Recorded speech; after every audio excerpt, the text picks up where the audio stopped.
Good afternoon, everyone, and welcome to another episode of Campus Care Ed Talks. I, Mehek Dhiman, your host for the day, would like to welcome you all. Ed Talks is a platform where educators and leaders come on board and express their viewpoints related to education and society. Our topic for the day is: Are we ready for technology driven education? And to express her viewpoints on the same, we have with us Mrs. Rupika Tandon, ma'am, Vice Principal of Arunodaya Public School. A very warm welcome, ma'am.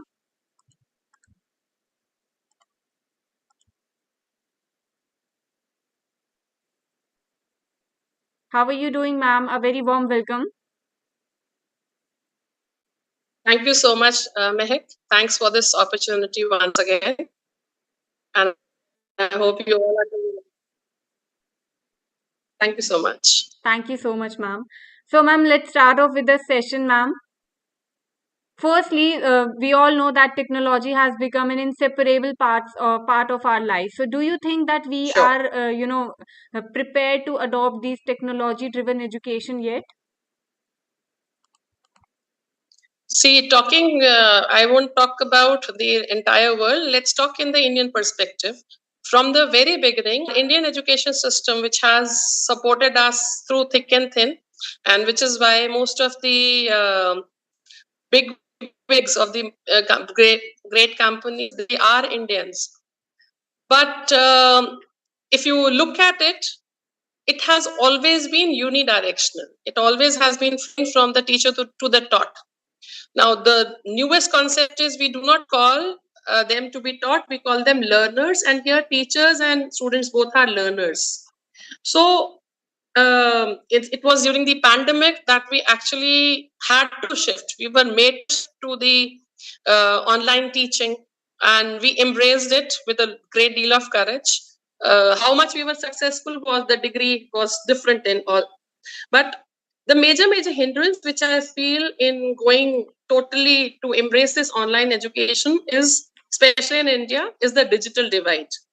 And there are many places where the signals are a problem, or even we are sitting in Delhi right now, we do face the connectivity issues as there with us. So digital divide is one big thing which I think has to be overcome if we actually want to go for the online mode. The second hindrance or second problem, I would say, is that our teachers, they weren't prepared. Earlier also we weren't prepared, but then we had to, and we tried to hold the fort.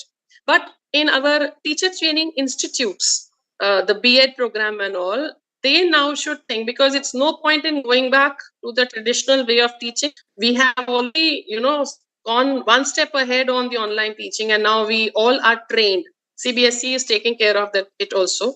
So the teacher training institutes, they will have to include in their curriculum that how these new teachers, the new crop of teachers who are going to come to our schools, they should be well versed with the online, the nuances of the online teaching. And then, of course, the right kind of tool set which a teacher should have, she should be equipped with that. So I think if we overcome all these hindrances, yes, we can go online. We can go for this online mode, definitely. Thank you so much, ma'am. Very beautifully explained. Moving forward, ma'am, with the, you just mentioned that if the teachers and educators are equipped with, technological advancements, so do you think, schools should completely adopt automated classrooms where everything is being taught using slideshows, presentations, and videos? I might have a different set of opinion on this. Yes, the aim initially when these smart classes were adopted, it was that okay, we are not replacing the teachers, because you need to have this profession deals with. And so if we are going to go totally in the automated mode, then human touch will be missing completely.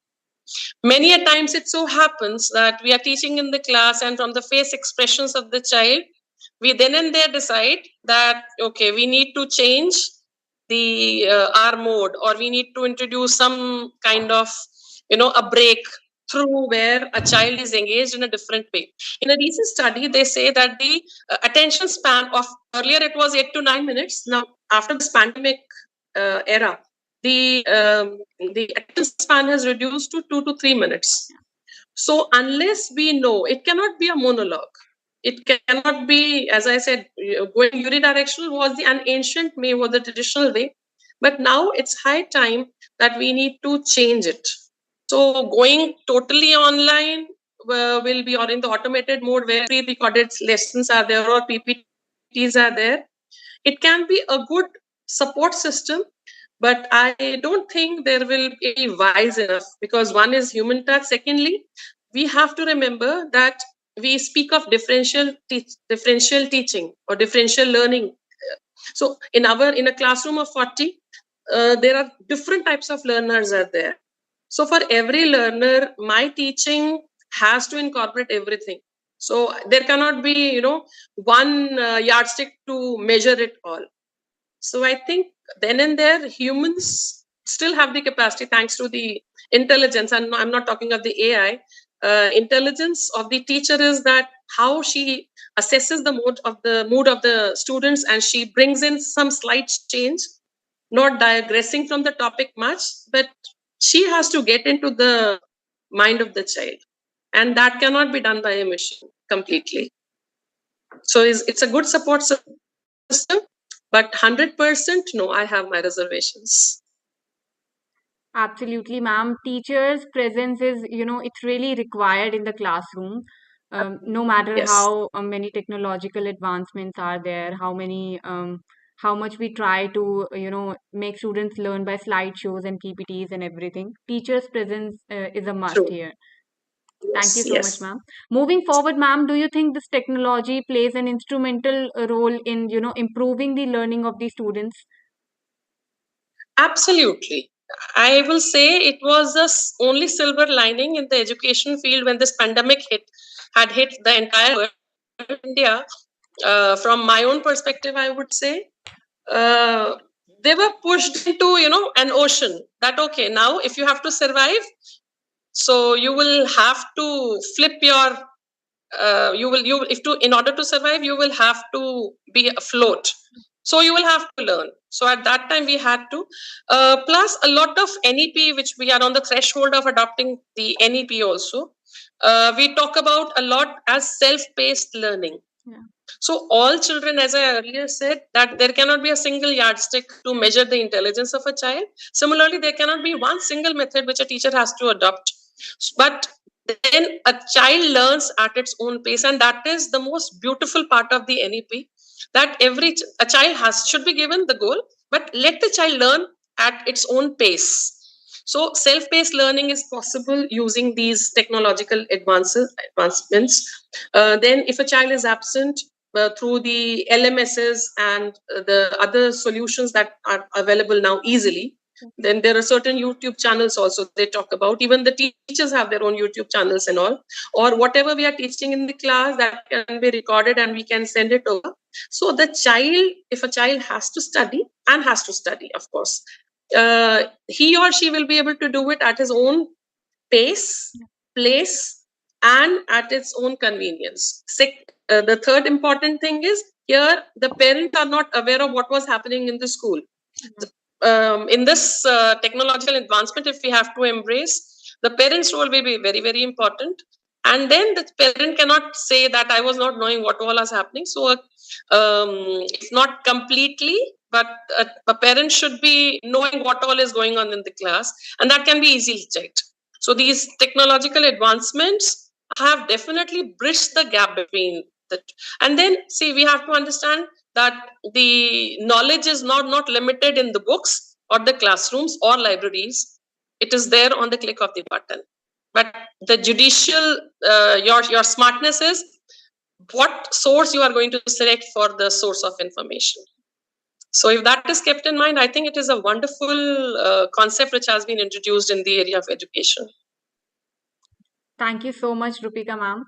Lastly, ma'am, considering that we were in pandemic for years and students were learning from home while we were working Mm. from home. So how was your experience? How was your school experience? And do you think school should, continue teaching on a remote basis, hybrid basis, or fully in school basis?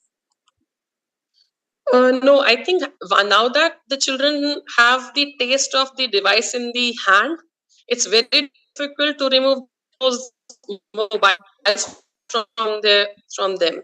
In fact, after the schools they opened in the offline mode, in the first PTM, most of the parents who approached me had the same question, ma'am, our child always is on one or the other device. What is to be done? So now, you cannot get up one fine day and you can tell that, okay, you were handed over this mobile. Now keep this aside and, revert back to the old traditional method. These are the books, these are the copies, and you have to do it. So it was actually an eye-opening experience for all of us, where we had to realize that assessments need not be pen and paper. We can assess the child in so many different modes, and that was so very easy through the online mode.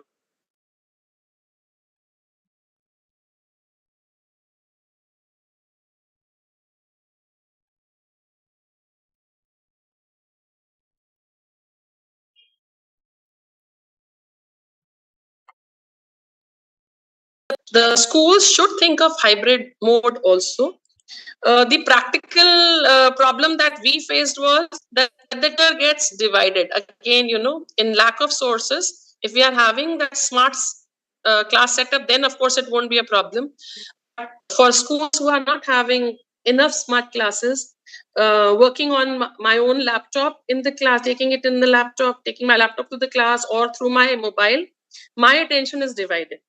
So whether I take care of the children who are present in the classroom, where I can take my rounds and all, or I have to be in front of the screen. So that balance should be striked by the teacher. Then I think, but it works very well in certain places where the child is not able to come to school, or there will be no time limit. As I said, self-paced learning will be there, so that timeless learning will also be there. There will be no watertight compartments that, okay, this period is over, now you have to switch over to the next subject. So hybrid learning, I think, should continue, and the schools need to give it serious how to embrace that. Thank you so much, ma'am. So, according to you, hybrid learning should be, is the best method It nowadays. should, Yeah. yes, it Thank you should be so there. much, Rupika ma'am, for being here today. It was lovely listening to your viewpoints and experiences. Thank you so much, and have a nice day. Thank you, Thank ma'am. you once again. And Thank for you all so the much. viewers watching us out, do not forget to subscribe to our channel for more stuff like this. Thank you, ma'am. Have a great day. Oh, thank you. Bye bye.